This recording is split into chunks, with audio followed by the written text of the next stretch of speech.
Bem, bom dia, pessoal. Palestra aqui, mas, na verdade, eu acho que muitos já inventaram de quebrar a cabeça para ver uma solução assim de baixo custo para monitoramento. E, na verdade, isso daí foi um projeto que a gente fez por causa de questão de vandalismo, de roubos de bateria, de monitorar ambientes quentes, fogo, fumaça. E aí veio a necessidade de criar uma placa que pudesse ajudar a gente da área de telecom, né? No caso, a minha palestra é sobre monitoramento de baixo custo e alto desempenho. Vou passar aqui um pouco. Meu nome é Rafael Galdino, sou gerente de redes da Omni Telecom, sediado em Caldas Novas, em Goiás. Sou consultor, analista para alguns outros provedores também. Não vou falar muita coisa, mas tem aí meu LinkedIn, quem quiser conhecer aí meu currículo. Fazer os agradecimentos antes, para quando chegar lá no final, não cortar o nome de algumas pessoas, né? O Grigory Prigodin, que é um amigo meu lá da Rússia, que foi o projeto inicial foi com ele, que era utilizar Arduino, instalado nele os ABICs Agent. Só que aí teve alguns problemas, porque ele estava numa fase que estava perto de casar, começou os corre-corre e terminou me deixando um pouco na mão, né? Mas tem umas coisas aí falando também as vantagens e desvantagens de utilizar os ABICs Agent. O Guilherme, o Luiz, o Helmar e o Edmilson, que é o pessoal da BR Bate lá de Campo Grande, que foi os que realmente me ajudaram mais, porque eles também passaram o mesmo problema que eu tive sobre alguns problemas de coleta, de energia, de curtos mesmo, até na hora de fazer a placa. O Adail Espínola, que é o autor do livro de As ABICs, que ele ajudou muito na questão das criações de templates, como monitorar a pull, a gente tinha problema também de picotes nos gráficos. E o meu diretor lá, o Antônio Sanches, que permitiu que eu pegasse alguns momentos lá na empresa para estar trabalhando em cima desse projeto. Eu vou dar uma lida nesse resumo aqui, que ele vai englobar geral o que eu vou falar hoje aqui para vocês e, na verdade, vou mostrar os pontos fortes e os pontos fracos desse projeto, né? Existem várias formas de monitoramento de infraestrutura, desde as mais simples como algumas soluções mais complexas, que exigem um conhecimento técnico mais aprofundado. Partindo dessa premissa, verifiquei e pesquisei soluções que poderiam ser utilizadas, né? Que, além de trazer conforto para a empresa, vai trazer diversos benefícios, incluindo SLA, e fazer antecipações de correções. Isso daí seria o quê? Eu não preciso saber que deu um problema no canto, o cliente ligar, ó, aqui parou o link, ó, roubaram tuas baterias, está pegando fogo numa fibra tua ali, se eu posso antes pegar, já me prevenir. Eu tenho um monitoramento, poxa, tem alguma coisa errada lá, vou disparar uma pessoa para ir lá resolver. Isso com equipamentos de fácil aquisição no mercado e de baixo custo, que podem trabalhar em conjunto com mais diversos softwares de monitoramento, que foi uma coisa que me fez também abandonar um pouco a questão do projeto lá com o Grigory, porque era só o Agentes ABICs. Aí eu não teria como pegar e integrar, vamos dizer, com PRTG, um Observe da vida. E hoje a gente sabe que tudo é SNMP. Tem gente que acha mais fácil meter até umas OIDzinhas ali no dedude da vida e está coletando no momento, e tem gente que prefere ter uns ABICs que não precisa estar vendo aquela tela cheia, mas só receber os alertas. Vamos lá. Aí, quanto custa e quais são os resultados? Muita gente, poxa, você é maluco, vai fazer uma coisa com Arduino, que é um processadorzinho, um montarefa, que pode em algum momento travar, dar algum problema, vai dar falsos alertas. A gente passou por isso tudo. Realmente passou, a gente adquiriu alguns modelos de Arduino, que é a forma mais básica para você começar, no caso, esse projeto. E a gente viu coletas erradas, a gente teve problema com fonte, que quando ia ver, ia medir, em vez de estar dando 5 volts, dava 4,8 volts, já dava uma leitura errada para a gente. Aí, ou seja, se dependendo, você monitora nos ABICs com o template lá, chegar a X e já disparar, você ia ficar doido, tem alguma coisa errada, manda lá a uma pessoa. E aí as fotos aí é para até ser uma forma engraçada, né? Que está lá o gerente lá, está tudo tranquilo, funcionando, está até com o pé em cima da cadeira. Mas muitos aqui, eu acho que já passou por essa situação aqui, da última foto de roubar baterias, de, sobe lá na torre porque o rádio desalinhou, porque o teu funcionário lá não apertou a antena direito. Mas o cara apertou direito, mas não será que foi uma chuva, foi um vento? Aí, ou seja, esses tipos de monitoramento que é feito para você se precaver de um problema. Eu acho que muitos aqui, essa palavrinha SLA é muito importante, porque eu acredito que muitos aqui têm clientes que têm um contrato a cumprir. Aí, ou seja, por causa de uma antena que virou e você não teve monitoramento, ter que perder tempo para ir lá ajeitar, o seu telefone lá tocando, porque o cara está reclamando, parou, e aí, uma previsão. Aí, ou seja, é melhor você gastar um pouco com um sistema de monitoramento do que você ficar na mão do... O Zabbix vai virar o seu cliente, de ligar, ó, parou aqui, eu estou com tudo parado. Aí a gente pegou, parou e sentou e viu o que é que eu preciso monitorar, o que é que vai ser importante para mim. Às vezes, para mim, um tipo de monitoramento não vai servir para o meu amigo, que tem um provedor também, que é da mesma escala, uma operadora. Né? Eu vou monitorar o quê? Fogo? Fogo? Porque, poxa, tem uma região ali que os caras, volta outra, coloca fogo para queimar lá os canaviais e a minha fibra lá é baixa, mesmo botando aéreo ou subterrâneo, eu vou ter algum tipo de problema, ou até mesmo dentro de um data center. Já imaginou um fogo lá e depois você, poxa, queimou tudo, e aí? Aí você não tinha um monitoramento, já ficou sabendo porque viu a fumacinha ou alguém te ligou. Bateria, que é um vilão aí para a gente, aí, que o pessoal rouba bateria. Já teve casos que eu presenciei de roubarem uns bancos de bateria de 150 amperes e os caras colocam aquelas baterias de 7 amperes no lugar. Deu alerta zero e os caras tinham ligado um bancozinho ali em paralelo de 48 volts lá e o cara, está tudo normal. Mas aí como é que a gente verifica se teve esse corte aí? Porque os caras hoje são ninjas, né? O sensor de presença, acredito que muitos também aqui ainda, tem muitos que já estão com fibra, mas tem muitos ainda que tem alguns enlacezinhos de rádio, alguma coisa assim remota, alguma serra, e o cara já chega lá debaixo da tua torre, olhando, vendo tudo ali, cara, eu vou precisar desse alicate, vou precisar disso aqui para roubar essas baterias. Né? Que às vezes os caras nem sabem que os equipamentos que estão lá são mais caros, mas vão nas baterias. Né? Fumaça, isso daqui não só para a questão de provedor, mas você pode aplicar isso daqui para o dia a dia. Vamos supor, uma empresa, um grupo de farmácia que tem uma TI lá e tem um data center com um rack com uns 4 servidores. Eu posso monitorar uma fumaça ali no ambiente, um canto que fica confinado, ninguém vai lá. Pô, como é que está lá? Será que está frio? O ar-condicionado, será que está funcionando? Eu já vi casos de pessoas, para ver se o ar-condicionado estava funcionando, colocavam a câmera. Aí, mas como é que vai ver que ele está funcionando? É a luz? Não. Colocavam umas fitazinhas de papel no ar-condicionado, se ele estivesse balançando, era porque o ar-condicionado estava ligado. Mas aí podia ser só o ventilador, né? O ar-condicionado parado. Os pés de coqueiro aqui indicando o vento, que tem como você colocar também sensores de vento, de pressão. Aqui, no caso, no Brasil, a gente não tem tanto esse problema. Mas aí eu conversando com o Grigori a respeito lá, a Rússia é menos 10, menos 15, daí é coisa normal lá para eles, mas eles também monitoram a questão de pressão. Eu tentei falar com ele, mas eu tinha que traduzir para o inglês e do inglês para o russo, porque quando eu ia tentar traduzir do português para o russo, dava errado as traduções. E ele é a mesma coisa, terminou não entendendo a questão dessa parte dele monitorar a pressão, né? O bonequinho ali com a energia, que é para você monitorar a energia AC, às vezes você tem um POP remoto e lá falta muita energia e você, poxa, faltou, já vai fazer 2 horas. O banco de autonomia lá tem 4, 5 horas. Eu já tenho que disparar uma pessoa com gerador para lá e ligar para a prestadora para ver a questão da energia. Isso daí você já tem como antecipar a solução do problema, né? Não esperar parar para depois mandar uma pessoa lá. Chuva, sensor de umidade. Às vezes, está chovendo, tem alguma coisa errada, o sinal degradou aqui da antena, está modulando, era 512, está modulando para 256, alguma coisa assim, você já sabe, é porque está chovendo, então não tem o que fazer. Temperatura, tem uma foto aí nos próximos slides, vocês vão ver aí que aconteceu uma catástrofe aí, queimou equipamentos, mas porque o pessoal não tinha monitorado a temperatura. Sensor de abertura de porta. Vamos supor, você tem um POP que, na verdade, às vezes é compartilhado. Tem um hack seu, tem um hack da Vivo, tem um hack da GVT, ou alguma coisa tipo um PTT local, e vai todo mundo de gente lá. Aí o que acontece? Aí aquele curioso estagiário está lá mexendo, poxa, que hack massa.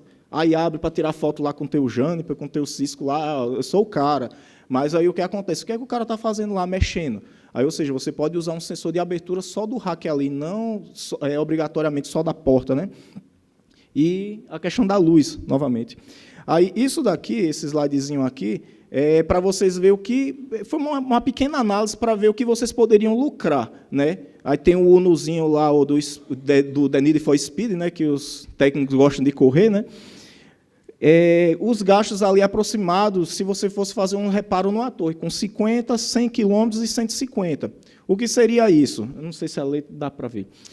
Coloquei aí, considerando o litro da gasolina, 3,80, tem cantos que são mais baratos, outros são mais caros, considerando ali o salário, mais ou menos, a diária e o almoço do técnico. Para o cara ir fazer um reparo a 50 quilômetros, ele vai gastar 10 litros, que ele vai gastar 5 para ir, 5 para voltar, considerando que ele vai fazer a média de 10 quilômetros com litro. Ou seja, o cara vai gastar R$ 98 só para ir lá com 50 quilômetros e voltar. Isso 2 técnicos, que geralmente trabalham em conjunto, né? Com 100 quilômetros, isso daí já aumenta para 180, porque, ou seja, 100 quilômetros, o cara, se for no pezinho, seguindo regulamentação de velocidade, o cara vai chegar lá praticamente na hora do almoço, vai ter que pagar o almoço para os caras, vai dar R$ 180. E só essa distância para 150 já pula para 290. Aí vocês me perguntam, pô, 290 para ir lá para ver uma fonte que queimou. 290 para ir lá porque uma antena desalinhou, porque está chovendo e ninguém sabia o que estava acontecendo. Muitos aqui, eu acho que tem também situações que não tem uma pessoa no local para ligar. Está chovendo? Está faltando energia aí na cidade? Porque geralmente fica em serras. Você vai ligar no celular da fazenda, o cara está lá colhendo alguma coisa, está mexendo com gado, você fica ligando. Não, manda um técnico logo. Acontecem essas situações. Né? Aí coloquei aí que time is money, porque realmente você perdeu um tempo de um técnico desse para ir resolver uma coisa que você, se tivesse um monitoramento, adiantaria muita coisa. Eu acho que para vocês que são gestores ou donos de empresas de telecom, sabe que dói no bolso. Isso daí o técnico vai porque já tem a carteira assinada, vai ter que ganhar o dinheiro dele, então pronto, vamos lá fazer.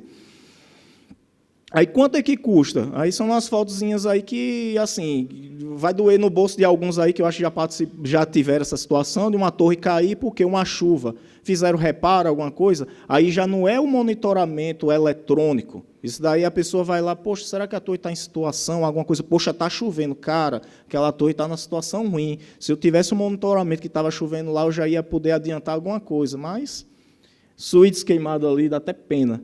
Ali deve ter sido algum curto, algum rato que roeu, às vezes nem é questão da temperatura, às vezes tem situações dessas que dá para monitorar.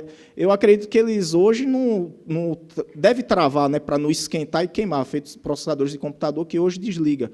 Mas dá uma pena danada você ver uma situação dessa que você poderia até tentar amenizar ou evitar. Ali os boys, né, que usam a bateria de vocês, que vocês compram para eles estar brincando com som nas festas aí. Grupos geradores, tenho até um exemplo lá entre Caldas Novas e uma cidade chamada Piracanjuba. A gente tem uma torre lá, é um local chamado Curva da Morte. Tem Vivo, tem Claro, tem antenas de outras operadoras lá também. Os caras foram e roubaram um grupo gerador desse lá da Vivo. Agora, detalhe, os caras depenaram ele todo, quebraram essa parte, a carcaça, só para levar o miolo, só o gerador. Eu acho que para não chamar a atenção, para vocês verem, quanto é um grupo gerador desse, é dinheiro. Tem monitoramento? Tinha. Adiantou o monitoramento? Às vezes não adianta você ter o monitoramento e parou aqui, cara, deu alguma coisa errada. Não, isso é falso, alerta falso. E aí? Qual é a segurança que você tem do seu monitoramento? Ele está eficaz? O monitoramento realmente está funcionando ou não? Eu vou acreditar no meu monitoramento? Porque se uma hora lá ficar tudo vermelho, tudo dá o caramba, mas está funcionando, então é besteira. Tem que tentar descobrir qual é a causa, para quando tiver outros eventos, vocês não ficar na mão assim, poxa, eu confio no meu servidor de Zabbix, PRTG, alguma coisa. Se não confia, cara, não precisa nem ter. Aí, por onde começar? Isso daqui eu já vou começar a mexer a cabeça de vocês. Se vocês quiserem e tiverem interesse, depois vocês podem entrar em contato comigo que eu posso ajudar vocês. Qual equipamento que eu vou utilizar para começar a fazer o meu tipo de monitoramento? Isso daí são as placas que existem hoje no mercado de Arduino, que são microcontroladores lá, um processadorzinho, tem umas interfacezinhas digitais, analógicas. Você compra sensores baratos, tem sensor de R$ 7, R$ 8, R$ 15, R$ 20, dependendo do sensor. E uma placazinha dessa não sai por mais de R$ 30, R$ 35 no Mercado Livre. Se vocês for comprar no AliExpress, ainda sai muito mais barato. Aí, qual é a vantagem desse tipo de protótipo? Porque você usa lá a placa de protoboard, você vai ligando os sensores, eu vou monitorar isso, eu vou fazer isso. A linguagemzinha lá, deu certo, beleza. Eu vou monitorar mais isso. Só que aí vai começar o problema de vocês, né? Qual vai ser o que eu vou escolher?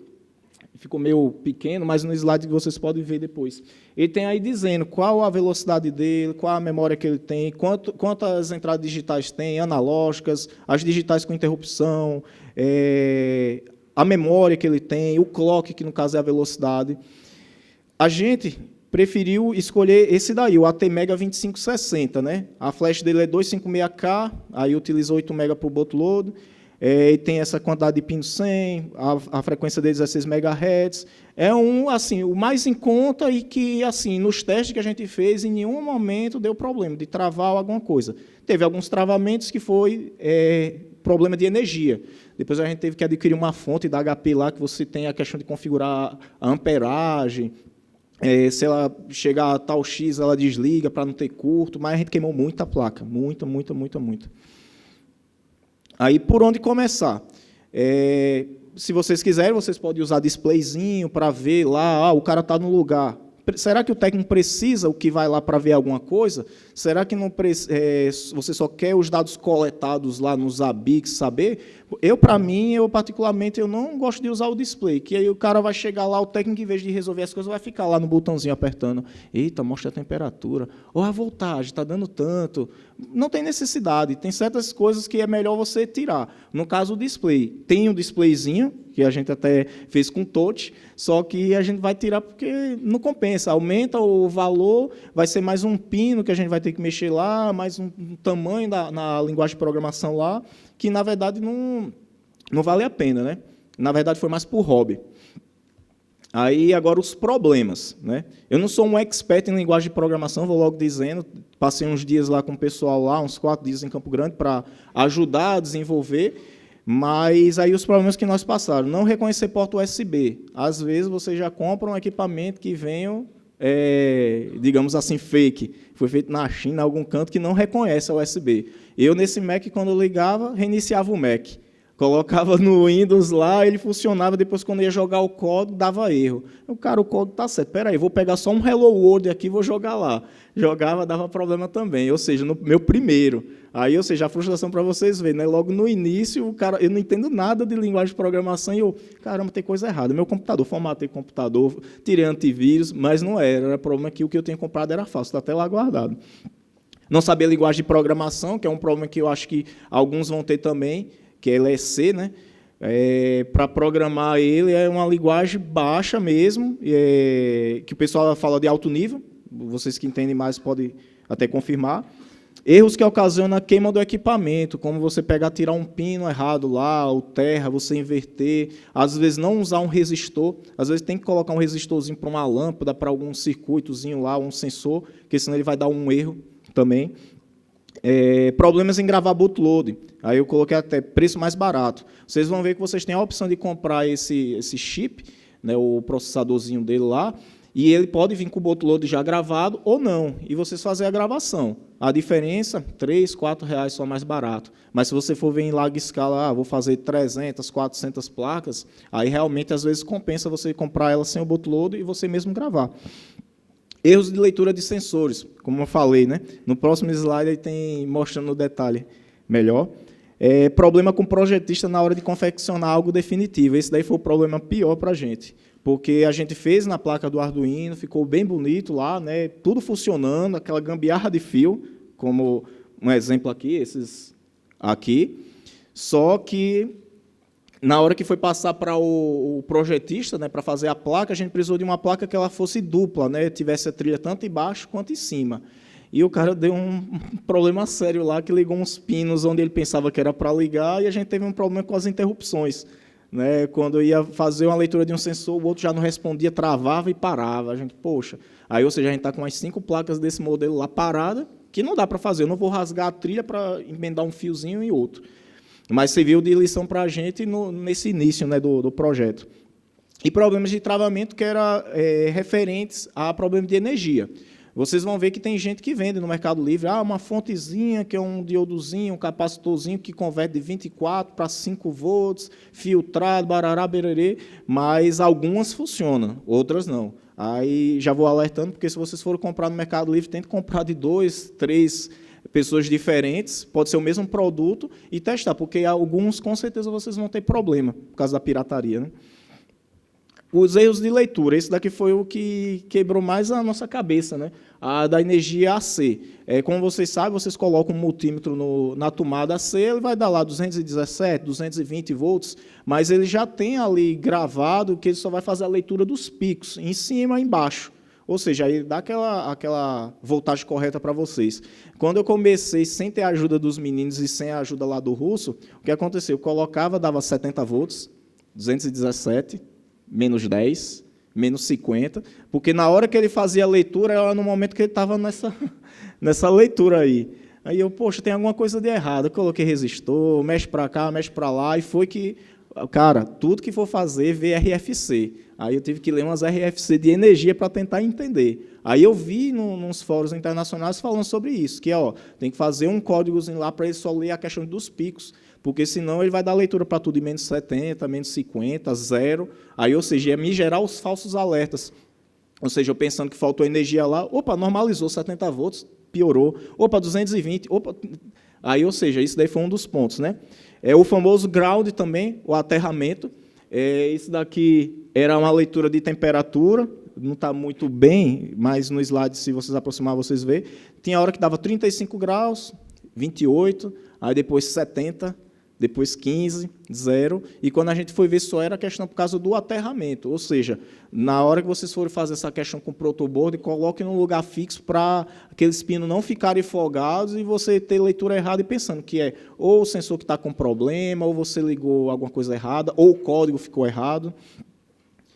Aí, onde iniciamos, né? Aí, a placa que a gente chegou a confeccionar é aquela placa lá da primeira foto lá, que a gente tentou incorporar tudo, né? Sensor de presença, a gente colocou 6 relés para, no caso, se quiser ligar alguma coisa à distância, desligar, disparar uma sirene, se o cara abrir uma porta e não apertar algum botão, alguma coisa, se identificar e disparar a sirene.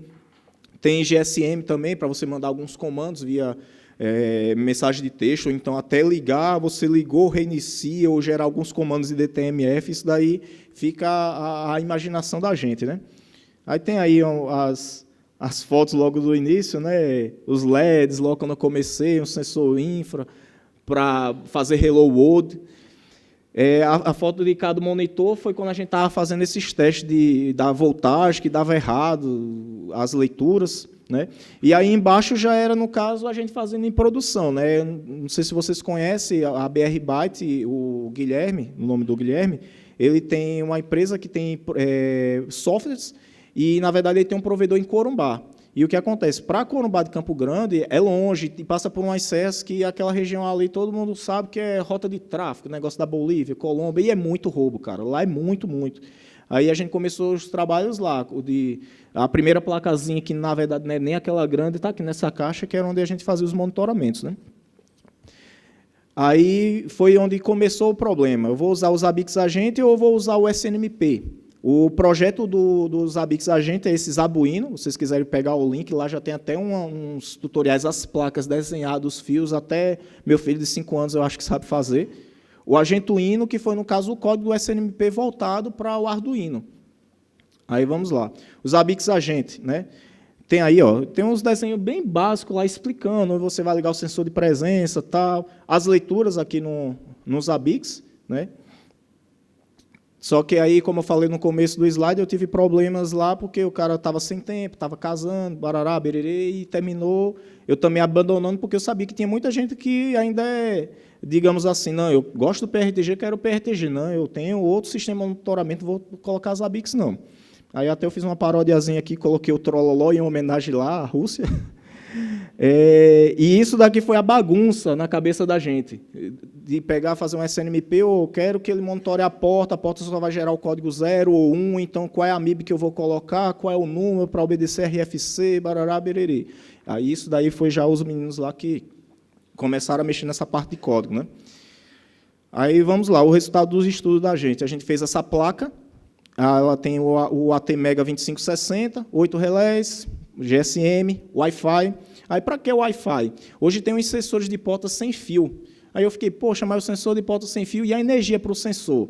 A pilha dura 2 anos. Por incrível que pareça, pesquisei em outras empresas também de segurança, eles estão adotando esse sensor agora, que é uma pilhazinha pequenininha, não é aquele tipo de relógio, é um pouquinho maior, e ela se comunica via Wi-Fi. Porta Ethernet, display LCD, sensor de temperatura, sensor de abertura wireless, sensor de presença. A quantidade de sensores a gente deixou já os locais certos, se no caso a gente quiser aumentar. Ou seja, para não ter um gasto de fazer uma placa para um tipo, uma placa para outro, uma placa para outro. Aí, a mãos a obras, aí a gente monitoramento de banco de 48 volts. Essa em cima aqui foi quando estava faltando energia. né? Aí ele está lá dando os 48 volts, que foi a carga da bateria, e quando a bateria voltou, quer dizer, a energia voltou da concessionária, ele subiu por causa da flutuação da fonte para carregar, né? Em torno de 53, 54 volts. E aqui embaixo já o monitoramento do 220. Ele vinha, faltou energia, ele zero. Isso daí eu gero um trig lá, informando que se tiver abaixo de, vamos dizer, 180, a energia está oscilando, está instável, e chegou a zero, ele me disparou o alerta para mandar uma pessoa com gerador, saber o tempo de autonomia, vamos esperar um tempo. Abertura de porta. A abertura de porta ela só gera 0 ou 1. Ou seja, eu coloquei os gráficos só para ficar visual, mas para mim eu não preciso de gráfico de porta, só um dia. Poxa, fulaninho, vou monitorar meu técnico. Fulaninho foi lá, quanto tempo ele passou lá? Aí aqui eu consigo ver o gráfico, ele passou meia hora lá, então ele passou meia hora lá com a porta aberta. Mas o cara pode ter fechado o rack e ainda estava trabalhando lá. Aí, ou seja, vamos esquecer de monitorar os técnicos. Sensor de temperatura, fiz a linha, era para eu ter feito preenchido, né, para ficar visual, mas, ou seja, em cima aí eu posso ter 2, 3 sensores de temperatura que eu posso colocar um fora do POP, por exemplo, um no POP e um em cima de algum equipamento caro, sei lá, um roteador, um switch, que eu já tenho uma incidência de travamento, eu já posso pegar e fazer esse monitoramento, né? Aí o nosso resultado final. Não conseguimos ter o problema ainda de travamentos. Parou, graças a Deus. Mas, assim, o projeto inicial, quando a gente foi ver, o problema muito foi de equipamentos, de esses Arduinos que eram falsificados, e a questão da energia. Aí a gente fez aquela placa que a gente parou de ter os problemas, porque a gente comprou os chipsets mesmo, fez a placa de acordo com a nossa necessidade. Ou seja, o Arduino foi um experimento só para testar o modelo, né? Equipamento de qualidade totalmente customizado, como eu falei, eu posso pegar, colocar 6, 8 sensores. Qual é a minha percepção? O que é que eu vou monitorar? Tem outros equipamentos aí já no mercado, aí até da própria Ubiquiti, né, de monitoramento de temperatura, de energia, só que aí é o que acontece. De energia, para mim, não serviu, porque eles têm 2 sensores digitais. Vamos supor, eu vou monitorar a energia do meu data center que é trifásico, eu vou monitorar só 2 fases? Não, eu vou ter que comprar mais outro equipamento para colocar, aí fica complicado. Tem outros no mercado também. Prevenindo para evitar surpresas, como eu falei, parou a energia em tal canto, poxa, e agora? Mas o banco de bateria lá segura mais ou menos umas 5 horas. Qual é o tempo de viagem daqui para lá? 1 hora. Então, beleza. Vamos deixar dar 2 horas, se não voltar, já vai ligando para a concessionária, dá o número lá do relógio, do consumidor, está com problema de energia tal canto, e depois dispara alguém com o gerador lá. Ou seja, disponibilidade. Monitoramento efetivo de locais remotos, até mesmo de data center, como eu falei, né? Tem muita gente que ainda tem POPs remotos e, às vezes, não tem uma pessoa no local. Ou seja, uma plaquinha dessa aí, se vocês forem montar, não vai sair por mais de R$500, 400, R$500. Né? Aí, assim, se você for colocar na ponta do lápis, por R$500 para mim hoje vai ser caro. Mas eu tenho 20 torres, 50 torres. Cara, vai montando devagarzinho, vai colocando nos teus pontos mais críticos, que depois tu vai estar com tudo monitorado. E, no caso, mais de 7 pessoas envolvidas, foi todo mundo que participou do projeto, né? Entre o Guilherme, eu, até o meu patrão, que dava as ideias também de dizer, poxa, estão roubando bateria, cara, e agora? Não, vou botar bateria em tal canto. Mas os caras são ninja, cara, não existe. Hoje, se você for até comprar bateria com GPS, já tem, só que é caríssimo e, às vezes, dependendo do local que o cara vá, não vai pegar sinal do GPS. Hoje, os caras já estão andando até com um bloqueador de sinal GPS, os caras hoje estão bastante profissional, né?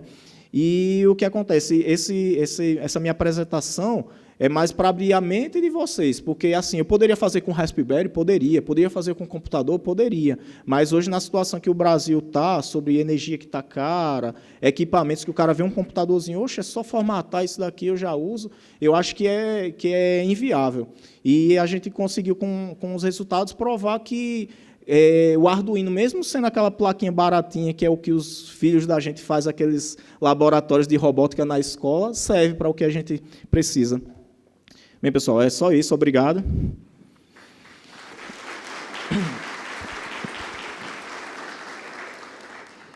Pessoal, perguntas para o Rafael?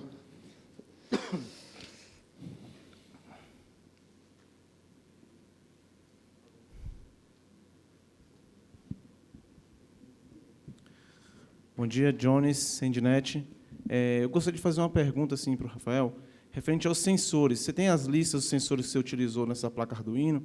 E se você cogitou usar a placa ESP8266, que funciona com as mesmas fontes e, se não me falar a memória, com a mesma ideia para o Arduino, mas usa um chip Wi-Fi e também tem um baixo custo de aquisição. Os sensores eu posso liberar para vocês. São sensores que até tem sites especializados de venda, né, de equipamentos e sensores para Arduino, né, só que tem alguns que realmente, como de temperatura, eu acho que é o DTH11 ou é 111, aí tem o 112. 111 ele monitora através de gotícula a temperatura, é muito estranho. Vai funcionar, mas a gente percebeu que depois de um certo tempo aquilo dali vai oxidar e não vai dar leitura de nada, a não ser que depois você vai lá passar um bombril. Vai adiantar de alguma coisa? Não. E já tem esses que já tem uma capazinha de plástico para blindar. Sobre o equipamento, eu não conheço ele. Depois eu até pego contigo o teu contato, que eu vou passar para o pessoal. Na verdade, eles preferiram fazer com esse, porque tinha um fornecedor que eles desenvolvem placas, né, questão de appliance, e o cara disse, ó, usa esse daqui. Aí usou esse ATmega 2560, que, assim, pode ser até que esse seu custo seja até mais em conta, né, que já tem a questão da Wi-Fi. Mas quem tiver alguma dúvida, tem aí meu contato, eu posso passar toda a lista do que foi utilizado e passar até o contato com o pessoal que desenvolveu, mesmo a parte da linguagem, que a parte da linguagem, como eu falei, eu sou zero à esquerda. Rafael, só aproveitando, isso certamente é algo que interessa a toda a comunidade aqui. Eu vi que você não tem referências na apresentação, a apresentação já está disponível, mas você pode postar alguma coisa na lista do GTR? Posso postar.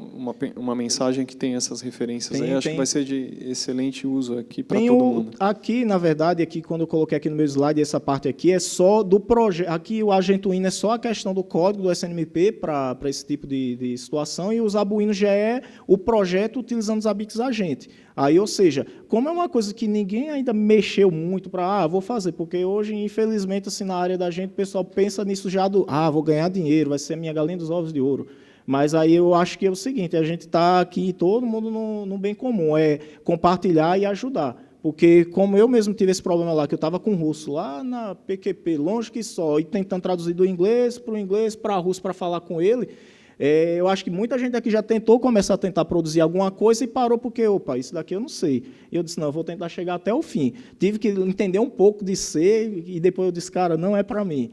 Mas aí tive a ajuda do Guilherme, que aproveito para agradecer novamente, né, que se não fosse por ele esse projeto não saía, mas vai ser disponibilizado, a gente vai informar, talvez a gente vai fazer um fórum também para ajudas, que vai ter gente que vai passar outras situações que a gente não passou, como, por exemplo, essa dos equipamentos falsificados, que você compra, tá novo, aí você, é meu computador, eu formatei computador, vírus, e, na verdade, ainda tem pouco material sobre isso.